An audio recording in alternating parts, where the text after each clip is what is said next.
मुझे शादी का बहुत शौक था, लेकिन मैं एक बूढ़े से शादी करना चाहती थी। शादी से पहले मैंने जिद लगा ली कि मैं सिर्फ बूढ़े से शादी करूंगी। फिर मुझे मोहल्ले में 80 साल का एक बूढ़ा मिला। सबने कहा वो बूढ़ा बहुत जालिम है, मगर मैंने इसी बूढ़े से शादी कर ली। शादी वाली रात मेरा दिमाग चकरा गया जब इस बूढ़े ने मुझे लिटाकर। मैं 18 साल की थी और मेरी शादी 25 साल लड़के से हो रही थी, मगर मुझे एक 80 साल के बूढ़े से इश्क हो गया, जिसकी पहली 3 बीवियां फौत हो चुकी थीं। सब लोग कहते हैं कि इसकी 3 बीवियां इसके जुल्म की वजह से मरी हैं, मगर मुझे यकीन न आया और मैंने इसी बूढ़े से शादी कर ली। शादी वाली रात वो बूढ़ा कमरे में आया तो इसके हाथ में एक ऐसी चीज थी जिसे देखकर मेरी रूह लरस गई, क्योंकि वो बूढ़ा तो मेरा। मैं अपने वालदैन की इकलौती बेटी थी और अब्बू के इंतकाल के वक्त मेरी उम्र 13 बरस थी। मैं बहुत सीधी सादी सी थी। अगर मैं ये कहूँ कि मैं बिल्कुल अल्लाह की गाय थी तो ये बात गलत नहीं होगी। मेरे वालिदैन ने मेरी तरबियत बहुत अच्छे और दोस्ताना माहौल में की। जब मेरे घर का इतना अच्छा माहौल था तो मुझे ज्यादा दोस्तियां करने का भी शौक नहीं। मेरी एक ही सहेली थी। मैं इनके घर भी आया जाया करती थी और वो अक्सर मेरे साथ आकर खेला करती थीं। मुझे इल्म नहीं था कि मेरे रिश्तेदार कौन हैं, क्योंकि हमारे घर में कोई नहीं आता था। एक दिन मैंने अब्बू से पूछा तो वो कहने लगे, अभी बहुत अंधेरा है, तुम्हें कुछ नजर नहीं आएगा। जब मेरा इंतकाल हो जाएगा तो हर तरफ रोशनी फैल जाएगी, तुम्हें सब कुछ साफ साफ नजर आने लगेगा। मैं अब्बू की ये बात सुनकर दंग रह गई। आज तो बहुत धूप निकली थी, फिर न जाने वो ऐसी बातें क्यों कर रहे थे। मैंने अब्बू का हाथ पकड़ लिया और बोली, अब्बू दिन का वक्त है, हर तरफ रोशनी है, फिर आप अंधेरे की बात क्यों कर रहे हैं। मेरी बात सुनकर अब्बू की आंखों में आंसू आ गए। वो कहने लगे, मेरी नजर कमजोर हो गई है, मुझे हर तरफ अंधेरा ही अंधेरा नजर आता है। अब्बू की बातें सुनकर मैं रोने लगी। मुझे ये सब अच्छा नहीं लग रहा था। अब्बू को थोड़ी शर्म तो आनी चाहिए, उन्होंने अपनी बेटी के सामने अपनी मौत का जिक्र क्यों किया। मैं बहुत खफा हो गई। अब्बू ने मेरे माथे पर भूसा दिया और कहने लगे, तुम अभी छोटी छोटी बातों पर परेशान हो जाती हो, चुप करो, कुछ नहीं हुआ। मैं रोती चली गई तो अब्बू मुझे अपने साथ पार्क में ले गए। पार्क में जाकर मेरा दिल वक्ती तौर पर बहल गया, मगर अब्बू के कहे हुए अल्फाज मेरे दिमाग पर नाश्क हो गए। अब मैं हर वक्त अपने अब्बू की लंबी उम्र की दवाएं किया करती। एक दिन मैंने अपनी सहेली से इस मुतल्लिक बात की तो इसने मुझे मजीद डराया। वो कहने लगी, मरने वाले को पहले से ही अपनी मौत के मुतल्लिक इल्म हो जाता है। मुझे तो लगता है तुम्हारे अब्बू अब ज्यादा नहीं जिंदा रहेंगे। मैं तो अब मजीद फूट फूट कर रोने लगी। तब मैं बहुत छोटी सी थी, 7वीं जमात में पढ़ती थी। अब्बू को इस बात का अंदाजा ही ना था कि वो बात जो उन्होंने जज्बाती होकर मुझसे कह दी, इसका मुझे किस कदर डरावा हुआ। वक्त तो यूं ही गुजरता गया और जब मैं 13 बरस की हो गई तो एक दिन अब्बू को हार्ट अटैक आने की वजह से इनकी मौत हो गई। इस दुनिया में अब्बू के अलावा मेरा और अम्मी का था ही कौन। हम दोनों टूट कर रह गए। मोहल्ले वालों ने अब्बू के इंतकाल के मुतल्लिक मस्जिद में ऐलान कराया और फिर थोड़ी देर में बहुत से अजनबी चेहरे अब्बू की मैयत के पास आकर बैठ गए और फूट फूट कर रोने लगे थे। मैंने अम्मी से पूछा, ये कौन लोग हैं। तब अम्मी ने एक बूढ़ी सी औरत की तरफ इशारा करके कहा, ये तुम्हारी दादी हैं। इनके साथ 3 औरतें और भी थीं। इनके मुतल्लिक अम्मी ने बताया, वो तीनों मेरी फुफ्फी हैं। तब मुझे पता चला कि वो हमारे मोहल्ले के पीछे जो मोहल्ला था वहीं पर रहती थीं, मगर अब्बू की जिंदगी में उन्होंने कभी हमसे मिलना गवारा नहीं किया। वो एक दूसरे के गले लग लग कर रोती रहीं, जबकि मैं और अम्मी एक दूसरे को सहारा दे रही थीं। कुछ देर रो धोकर वो औरतें वापस चली गईं। तब अब्बू के जुमले मेरे कानों में गूंजने लगे। उन्होंने ठीक ही कहा था कि अभी बहुत अंधेरा है। अब्बू की वफात के बाद ही मुझे रिश्तेदार नजर आए थे। ऐसे वक्त में मोहल्ले वालों ने हमारा बहुत साथ दिया। तीसरे दिन वो औरतें फिर घर आ गईं। मेरी दादी फूट फूट कर रोती जा रही थी और साथ साथ कहती जाती, अशरफ अच्छा होता कि अपनी जिंदगी में ही अपनी बेटी की शादी कर जाते, ये लड़की जरूर तुम्हें बदनाम करेगी। मैं ये बातें सुनकर बहुत परेशान हो जाती। तब अम्मी मेरे सर पर हाथ रख देती और कहती, ऐसे लोगों की बातों को सर पर सवार नहीं करते। मेरी फुफ्फो मुझे देखकर मुंह बना लेती। मुझे इनसे बहुत डर लगता। मैं चाहती कि वो बस जल्दी से हमारे घर से चली जाएं, मगर वो अब बार बार हमारे घर आती, अक्सर कहती, ये लड़की तो शक्ल से खतरनाक लगती है, ऐसे लगता है कि ये हमारे भाई का नाम बदनाम कर देगी। एक दिन मेरी दादी मेरी अम्मी से कहने लगी, अपनी बेटी की शादी जिस कदर जल्दी मुमकिन हो कर दो। मैं नहीं चाहती कि ये मेरे बेटे का नाम खराब करे। अम्मी बहुत दिनों तक ये सब बर्दाश्त करती रहीं। अब इनकी भी बस हो गई। वो कहने लगी, मेरे शोहर ने अपनी बेटी की तरबियत बहुत अच्छी की है, आपको हरगिज फिक्र करने की जरूरत नहीं। जब आप मेरे शोहर की जिंदगी में हमारे घर नहीं आई, तो अब क्यों आ जाती हैं? अम्मी की बात सुनकर उन्होंने अम्मी पर हमला ही कर दिया। उन्होंने बहुत सी बातें सुनाई। अम्मी रोने लगी, फिर वो उठकर चली गईं। तो मैं बोली, अम्मी मेरी दादी ने मुझ में ऐसी कौन सी खामी देख ली है? हर वक्त कहती हैं कि मैं अपने बाप का नाम खराब कर दूंगी। अम्मी ने मेरे सर पर हाथ रखा और बोली, तुम इन लोगों की बातों को जहन पर सवार मत करो। वो तो तुम्हारे बाप की नहीं बन सकी, तो हमारी क्या बनेंगी? मुझे उम्मीद है कि आज के बाद ये हमारे घर नहीं आएंगी। अम्मी की बात सुनकर मेरे दिल को तसल्ली सी हो गई और अम्मी की बात सच साबित हुई। इस दिन के बाद तो ना कभी दादी हमारे घर आई और ना ही फुफ्फो। मगर मुझे अब अजीब सा होने लगा। हमारे घर के मोहल्ले की औरतों ने भी हमारे घर आना छोड़ दिया। मेरी सहेली भी हमारे घर नहीं आती थी। एक दिन मैंने अम्मी से इसके मुतालिक बात की तो वो कहने लगी कि तुम खुद अपनी सहेली के घर चली जाओ। मेरी सहेली का घर हमारे घर से करीब ही था। मैं अकेली ही चली गई। मैंने इसके घर के दरवाजे पर दस्तक दी तो इसकी वालदा ने दरवाजा खोला। मैंने सलाम करने के बाद पूछा, आंटी आयशा कहाँ है? वो इतने दिनों से हमारे घर नहीं आई। आंटी दरवाजे के सामने ही जमकर खड़ी थीं। वो बोली, अब आयशा तुम्हारे पास नहीं आया करेगी। तुम दोनों की दोस्ती खत्म हो गई है। मैं हैरान हुई और बोली, आंटी ये आप क्या कह रही हैं? ऐसा भी क्या हो गया है? आंटी ने मुंह बना लिया और बोली, हम शरीफ लोग हैं, हमारे पास इज्जत के सिवा कुछ भी नहीं। मेरी बेटी तुम्हारे साथ उठे बैठेगी तो वो भी बदनाम हो जाएगी। मेरी आंखों में आंसू आ गए। मैं बोली, आंटी अल्लाह ना करे, आप ये कैसी बातें कर रही हैं? आंटी कहने लगी, मैं तो साफ साफ कह रही हूँ। तुम्हारी दादी सबको कहती फिर रही हैं कि तुम कोई ना कोई गुल जरूर खिलाओगी। इसी वजह से हमने अपनी बेटी को तुमसे दूर कर लिया है। मैं मजीद कुछ नहीं कह सकती, इसीलिए रोती हुई मैं अपने घर आ गई। अम्मी ने मुझे देखा तो कहने लगी, क्या हुआ, तुम रो क्यों रही हो? मैंने अम्मी को सारा वाकया बताया तो अम्मी को बहुत गुस्सा आया। वो कहने लगी, अल्लाह गारत करे ऐसी औरतों को जो मेरी मासूम बेटी के पीछे हाथ धोकर लग गई हैं। मैं बहुत उदास रहने लगी। अब्बू के इंतकाल के बाद मोहल्ले वालों ने माथे पर आंखें रख लीं। हम दोनों माँ बेटी तन्हा रह गईं और मुझे तो इस जुल्म की सजा मिल रही थी जो मैंने कभी किया ही नहीं था। मैं तो इन बातों की इतनी समझ बूझ भी नहीं रखती थी। खैर अम्मी अब हर वक्त परेशान रहने लगी। हम दोनों घर में ही कैद होकर रह गए। यूं ही वक्त गुजरता चला गया। अब माहौल इस कदर घुटन वाला हो गया था कि यहाँ पर मजीद रहना नामुमकिन लगने लगा। अम्मी ने मेरी आंखों की उदासी देखी तो वो घर से बाहर जाने लगी। मैं उनसे पूछती कि आप कहाँ गई थीं, तो वो कहती कि मैं एक काम से गई थी। तकरीबन कुछ दिनों बाद अम्मी मेरे पास आईं और कहने लगी, बेटी अपना सामान तैयार कर लो, अब हम ये घर और मोहल्ला छोड़कर जा रहे हैं। हम अम्मी कहाँ जाएंगे? अम्मी ने मेरे सर पर हाथ रख दिया और बोली, अल्लाह ताला की ज़मीन बहुत बड़ी है, हमें कहीं ना कहीं तो पनाह मिल ही जाएगी। हमने फिर ये घर छोड़ दिया और दूसरे शहर में शिफ्ट हो गए। अम्मी ने यह घर किराए पर लिया था।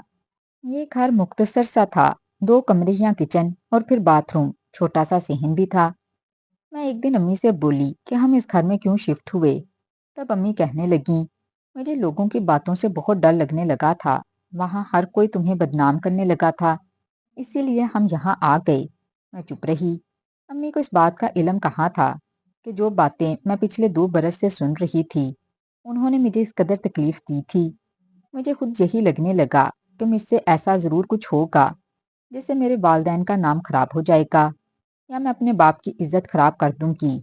शायद मेरे माथे में यही सब लिखा है। मैं इन सब बातों से पीछा छुड़ाने की कोशिश किया करती थी, मगर जब आईना देखती तो लोगों के जुमले मुझे याद आ जाते। एक दिन अम्मी सब्जी लेने घर से बाहर गई हुई थीं, जबकि मैं अपने घर बैठी थी। तभी हमारे घर के दरवाजे पर दस्तक हुई। मैंने ये सोचकर दरवाजा खोल दिया कि शायद अम्मी आई होंगी।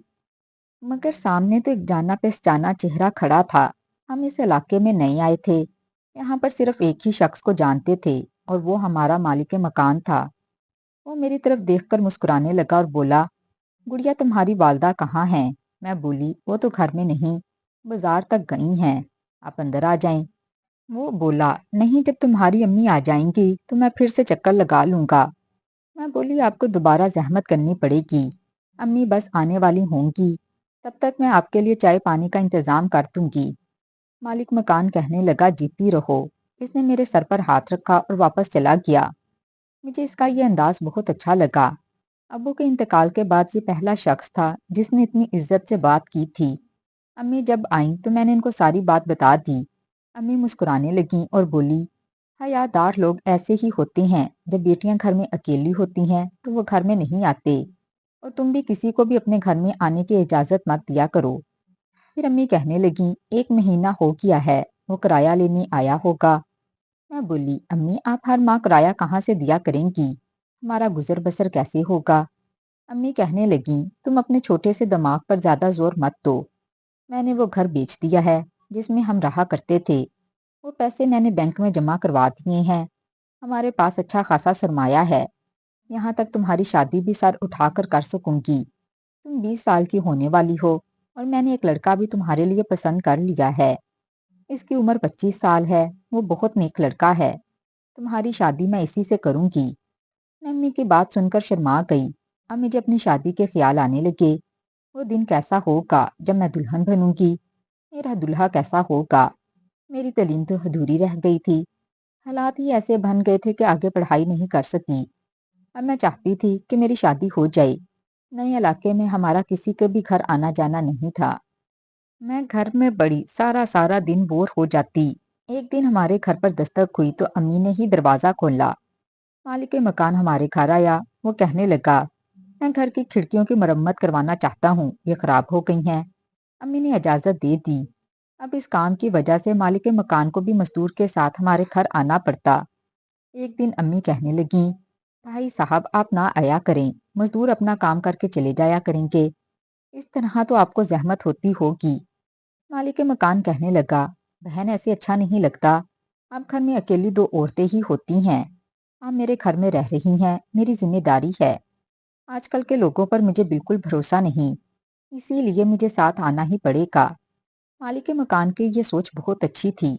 अम्मी कहने लगी, ये आदमी तो बहुत ही भला लगता है। एक दिन मजदूर के जाने के बाद अम्मी ने इन्हें चाय पर रोक लिया। मैं चाय लेकर गई तो मालिक मकान कहने लगा, कौन सी क्लास में पढ़ती हैं आप? मैंने नफी में सर हिला दिया और सोफे पर बैठ गई। मैंने इन्हें अपनी दर्द भरी कहानी सुना दी। मैं बोली, अब्बू के इंतकाल के बाद रिश्तेदारों ने ऐसे हालात पैदा कर दिए थे जिसकी वजह से मैं अपनी तालीम मुकम्मल ना कर सकी और हमें अपना इलाका भी छोड़ना पड़ा। मालिक मकान कहने लगा, हाँ ऐसा ही होता है। कभी कभार हमें अपने इतने दुख देते हैं कि इंसान ने कभी इस चीज की तवक्का भी नहीं की होती। मालिक मकान कहने लगा, मेरा नाम जमशेद है। मैं भी अपने लोगों की बातों का ही डसा हुआ हूँ। मैंने अपनी पसंद की शादी की थी। मैं अपनी बीवी से बहुत ज्यादा मोहब्बत करता था। इसकी खातिर जान भी देने को तैयार था।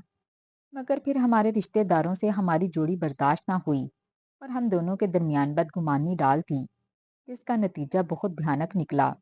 मैं आज भी वो सब सोचता हूँ तो दिल दहल जाता है।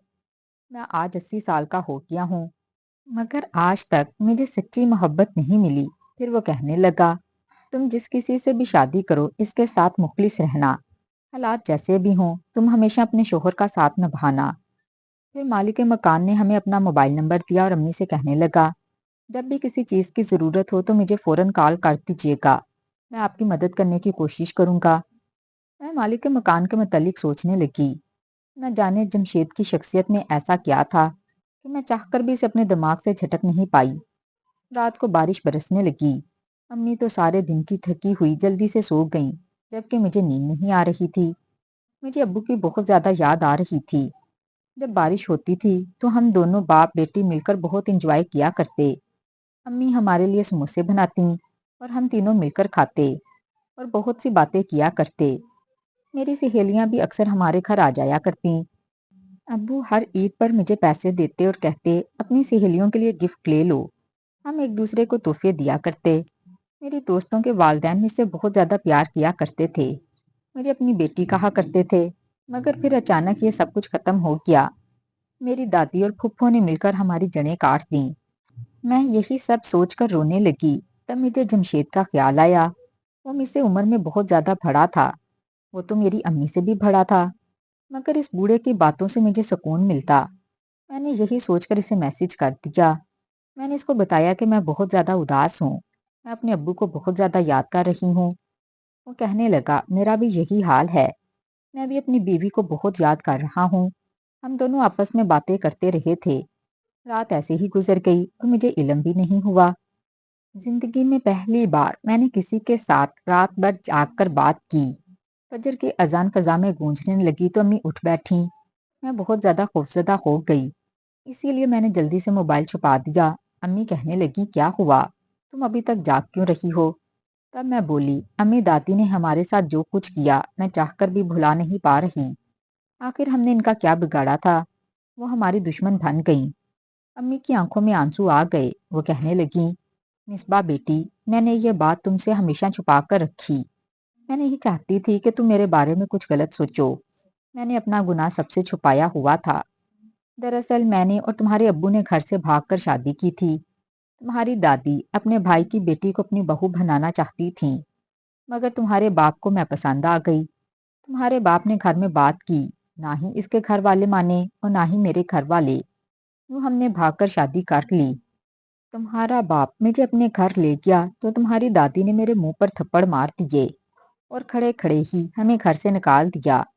پھر تمہارے باپ نے دوسرے محلے میں یہ گھر خریدا اور ہم وہاں پر رہنے لگے۔ محلے داروں سے بھی دوستی ہو گئی اور سب کچھ بہت اچھا چل رہا تھا۔ مگر تمہارے ابو کی وفات کے 3 مہینے پہلے وہ سب لوگ آ کر ہمارے محلے میں بس گئے۔ مجھے پتا تھا کہ یہ لوگ پھر سے ہمارا گھر برباد کر دیں گے۔ انہوں نے تو ہمارے ساتھ وہ کیا جو کوئی دشمن بھی نہیں کر سکتا تھا۔ امی کی باتیں سن کر میں دھنگ رہ گئی۔ مجھے پتا نہیں تھا کہ میری امی نے گھر سے بھاگ کر شادی کی تھی۔ خیر میں نے اس بات کو بھلانے کی کوشش کی۔ اب جمشید ہر روز ہمارے گھر آنے لگا۔ مجھے اس سے محبت ہونے لگی تھی، وہ مجھے بہت اچھا لگنے لگا تھا۔ میں اس کے متعلق سوچتی رہتی، امی سے چوری چھپ کے اس کے ساتھ باتیں بھی کیا کرتی۔ کچھ عرصے بعد ہی مجھے لگا کہ میں تو جمشید سے محبت کرنے لگی ہوں اور شادی کرنا چاہتی ہوں۔ میں عمروں کے فرق کو بھول کر اس سے وہ محبت دینا چاہتی تھی جس کا وہ مستحق تھا۔ میں نے اپنی محبت کا اظہار جب جمشید سے کیا تو وہ کہنے لگا یہ ٹھیک نہیں، تم ابھی بہت چھوٹی ہو۔ میں بولی مجھ سے شادی کر لو، نہیں تو میں مر جاؤں گی۔ وہ بوڑھا جمشید تو مان گیا، مگر سب سے مشکل مرحلہ امی کو منانے کا تھا۔ امی کو جب اس بات کا پتا چلا تو وہ حیران رہ گئیں۔ انہوں نے میرے منہ پر تھپڑ دے مارے۔ میں پھوٹ پھوٹ کر رونے لگی۔ میں بولی امی اگر آپ نے مجھے اور جمشید کو جدا کرنے کی کوشش کی تو میں بھی وہی سب کروں گی جو آپ نے اپنی جوانی میں کیا تھا۔ آپ کو علم ہونا چاہیے کہ وقت اپنے آپ کو دھراتا ہے، شاید آپ کے لیے یہی مکافات عمل ہوگا۔ امی میری دھمکی سن کر ڈر گئیں۔ وہ پھوٹ پھوٹ کر روتی رہیں کہ میں ہر وقت امی پر دباؤ ڈالتی رہی۔ امی نے محلے والوں سے جب اس بوڑھے جمشید کے متعلق مشورہ مانگا تو سب نے فوراً منع کر دیا اور کہنے لگے کہ جان بوجھ کر اپنی بیٹی کو کنویں میں مت پھینکو، نہیں تو اس کا بھی وہ بوڑھا وہی حال کرے گا جو اس نے اپنی پہلی 3 بیویوں کا کیا تھا۔ امی تو یہ بات سن کر ہی پریشان ہو گئیں۔ اس پر محلے کی عورتیں کہنے لگیں اس بوڑھے کی پہلی 3 بیویاں مر چکی ہیں، مگر ہر بیوی کے مرنے کے بعد یہ پہلے سے زیادہ حسین اور جوان ہو جاتا ہے۔ اب اس کی عمر 80 برس ہے، مگر وہ کہیں سے بھی 80 کا نہیں لگتا۔ میں نے یہ باتیں سن لیں۔ میں بولی جو مرضی ہو جائے، میں شادی کروں گی تو جمشید سے ہی کروں گی۔ اب میں بہت روئی تھی۔ انہوں نے میرے آگے ہاتھ بھی جوڑ دیے تھے، مجھ سے بار بار کہا میں نے تمہارے لیے شہزادوں جیسا لڑکا ڈھونڈا ہے، اس کی عمر 25 سال ہے، تم بس جمشید کو اپنے دل سے نکال دو۔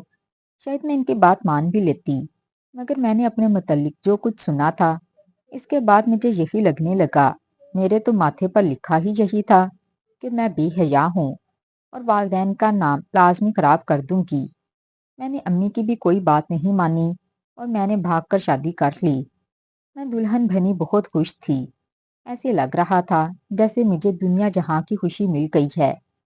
تھوڑی ہی دیر بعد وہ بوڑھا کمرے میں آیا اور بولا، تجھے معلوم ہے میں جوان کیوں نظر آتا ہوں؟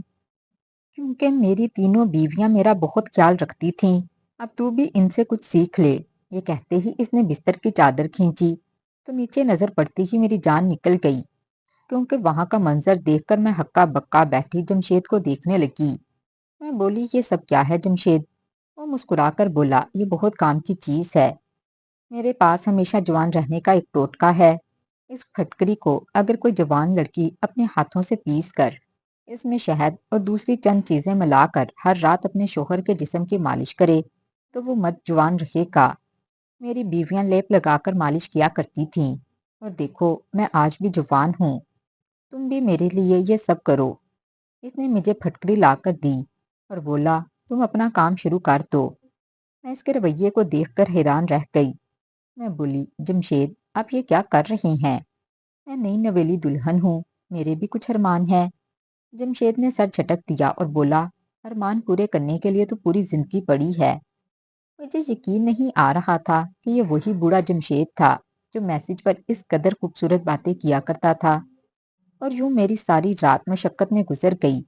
میں کہاں اتنا کام کرتی تھی، پھٹکری پیس پیس کر میرے ہاتھوں میں چھالے بن گئے۔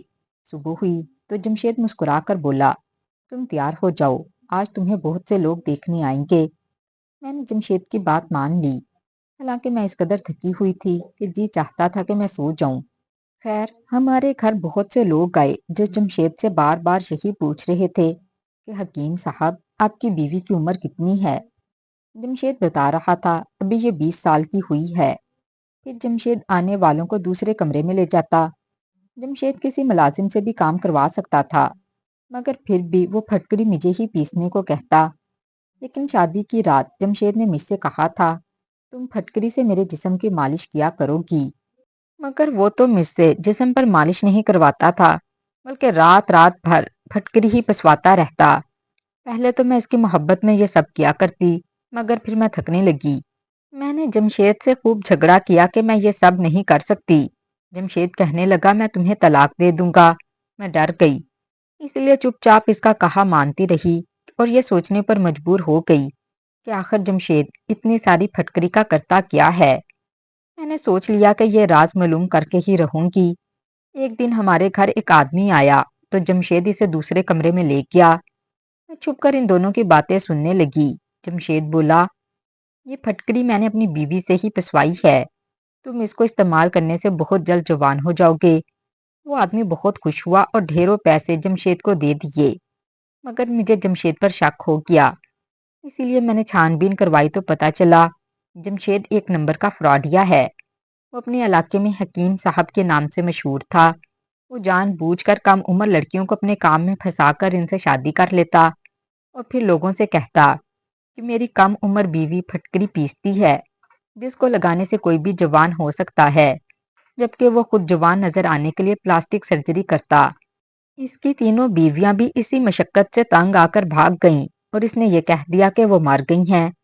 وہ لوگوں کو دھوکہ دے کر دونوں ہاتھوں سے ان کو لوٹ رہا تھا، اور میں یہ سب جان کر بہت شرمندہ ہو گئی۔ میں نے امی سے رابطہ کیا تو انہوں نے مجھ سے کہا، تم واپس آنا چاہتی ہو تو آ جاؤ، میں تمہیں قبول کر لوں گی۔ میں وہاں سے بھاگ آئی۔ امی نے اس بوڑھے کا گھر چھوڑ کر دوسرا مکان لے لیا، اور میں نے خلا لے لی۔ وہ مجھ سے گلے مل کر بہت روئیں۔ اب میں اکثر سوچتی ہوں، اگر میری دادی نے میرے متعلق اتنی غلط باتیں مشہور نہ کی ہوتی تو میں کبھی بھی گھر سے بھاگنے کا سوچ نہیں سکتی تھی۔ یہ سچ ہے کہ معاشرے کے لوگوں کی سوچ انسانی زندگی پر بہت زیادہ اثرات دیتی ہے، اس لیے کسی کے متعلق کبھی بھی کچھ کہنے سے پہلے 100 بار سوچنا چاہیے۔ یہ بھی تو ہو سکتا ہے کہ آپ کی باتوں کی وجہ سے کسی کی زندگی ہی خراب ہو جائے۔ تو ناظرین، کیسی لگی آج کی کہانی؟ کہانی پسند آئی ہو تو ویڈیو کو لائک اور چینل کو سبسکرائب کر دیں۔